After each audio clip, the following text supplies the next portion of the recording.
are you able to come up with the 50 to get the package, or? Well, yeah, if you want to do that, and that was my situation this year, is I had to pay a lot of money to basically pay for the packages of the material of the bikes. Um, but it's something I don't agree with. I did it because I thought I had a chance to get my name back up towards the top of World Superbike.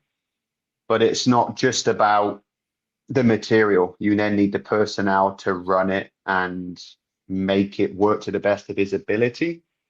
But I think Ian Oni was the same when he came back and he rode for Go 11.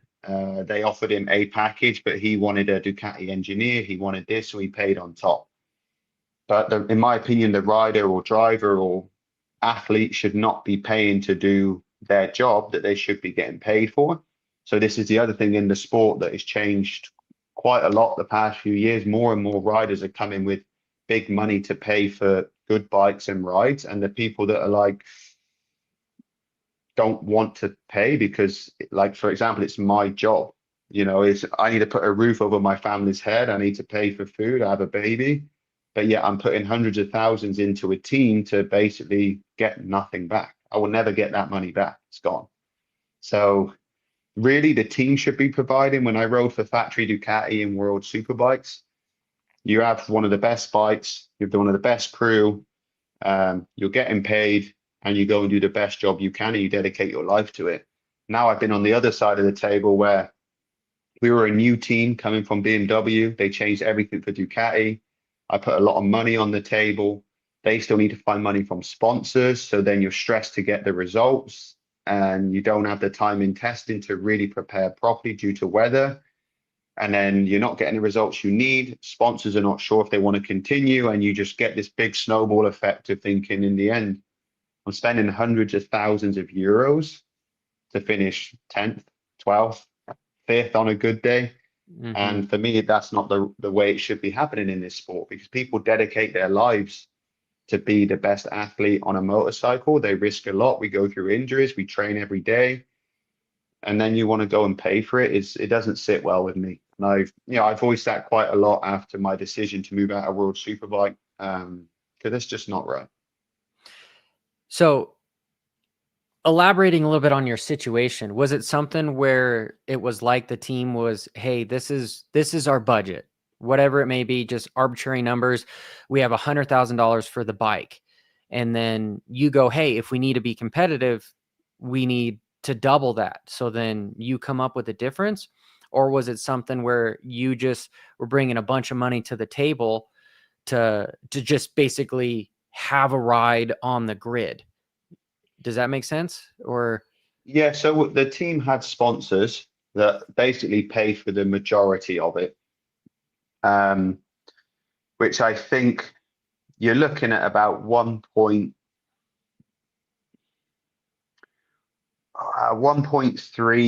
to 1.5 million to run a one rider team, because you need to effectively buy three bikes. Those and, bikes and, are and to save around. your ass too, we can just say allegedly. Like, this is allegedly. That magic word gets you away from, Allegedly, it's that's what it is. That is what it costs to run a team. And you need to have three bikes. You need a race bike, a spare bike, and spare parts. So you come to three bikes. They're around, give or take, 180,000 euro per bike. And you need exhaust systems, wheels, suspension on top. And bikes are not coming fully built for that price. Then, you've got trucks to run. You've got a team of, I would say, take average of 10 people, sometimes more, sometimes less. They need flights, hotels, um, tire bills need to be paid, hospitality, a lot of money going. But if a sponsor is not paying and you're stressed, then you need to try and recover that money from somewhere. Another situation is I wanted to do a bit more testing this year because I only got 2 days. It was half wet, half dry. And that was not enough test time for me as a rider coming back to Ducati, and for the team new with the bike. But then we had not the funding to do it. And to go testing, I think you're looking for 2 days around 20,000 euros to go and ride the bike for 2 days. It's a lot of money. And then you need to have the right time to do it, have the track, etc.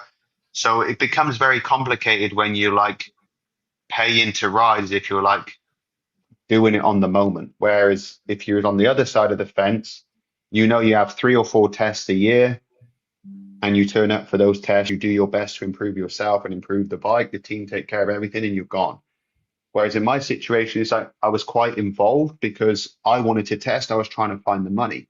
But then if I found the money, the team need to be willing to bring everything over from Germany to Spain or whatever. It's a 1,000 kilometer drive to and from. You got to pay for the truck and the personnel. It's becomes complicated in that way, and it's not a way that I feel it should be in racing. Now I've experienced it. I was a guy that said I will never pay €1 to ride a bike since I turned professional at 15.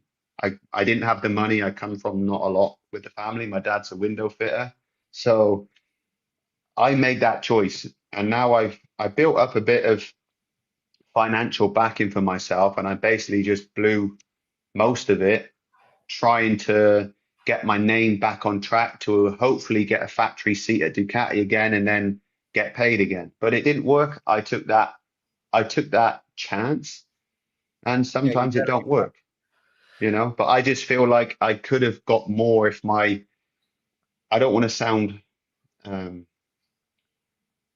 I don't want to sound harsh from my team of World Superbike because they did the best of their ability, but I feel like maybe it overall as a package was not good enough to give me what I needed. So they did their best, but maybe their best was not enough to compare to the factory teams and the other teams that's been with Ducati for a long time, where they Mhm. have more experience. So I just struggled with the same issues with the bike. But then I jumped from World Superbike back to BSB on tracks that are way harder. You have no electronics, so it's more rider. And I was able to fight with good guys and win a race last weekend and feel like Yeah, and I that was was your first able. first race back at the British Superbike Championship, right? Yeah, and it's crazy coming from a world track to a BSB track, no electronics. It's hard. It is crazy. It's hard. It's a specialty. It's like riding sand on a motocross bike, and then you don't do it for 6 years, and then you come back. Like you can do it, but you got to get in the mojo. But the biggest thing is, I just felt that bike had no restrictions with electronics that I was able to really express my ability as a rider from the outside and also when I was on the bike. Like I come in like, oh, the bike is doing what I want it to do, and I'm able to maximize how I want to make a corner. Whereas on the World Superbike, I just felt like I was always over the limit, but I was still 10th position.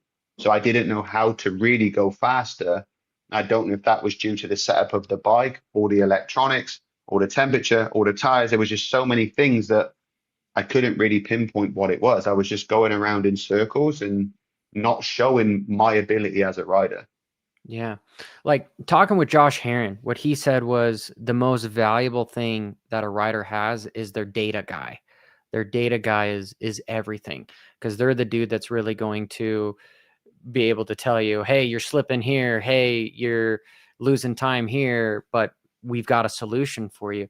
And it sounds potentially that you were kind of in the mix of trying to turn your wheels as like, I know what the motorcycle is doing, but I need help getting it to just act differently. Mm. So it sounds like you made a good decision going to the British World Championship because, again, racing is fucking stupid because it's like you could be this badass dude on a bike, but if you're in 10th place, you're not getting any credit. Where if you go to potentially a smaller series and you're winning, your stock is just going through the roof on stuff like Mm. that's why we see guys here in America stay in the 250 class as opposed to going to the 450 class because they're like, I would much rather have a factory ride on a little bike than be top 10 on a big bike, and I'll make more Yeah. money because I'm winning the little class. And you're And enjoying it.